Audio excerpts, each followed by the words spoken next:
is a test of the NOAA weather radio warning alarm. During periods of especially severe weather, special receivers are activated to warn of the impending hazard.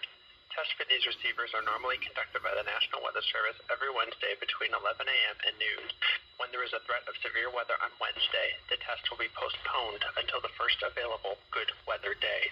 Reception of this broadcast and the warning alarm will vary at any given location.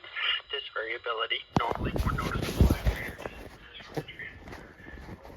even though you are using a good quality receiver in perfect working condition. The tone alert will be activated for selected watches and warnings affecting the following counties. In Indiana, Porter, LaPorte, St. Joseph, Elkhart, LaGrange, Steuben, Stark, Marshall, Kosciuszko, Noble, DeKalb, Whitley, Allen, Miami, Wabash, Huntington, Wells, Adams, Grant, Blackford, Pulaski, and Jay. In Ohio, Williams, Fulton, Defiance, Henry, Paulding, and Van Wert. And in Michigan, Marion, Cass, St. Joseph, Branch, and Hillsdale.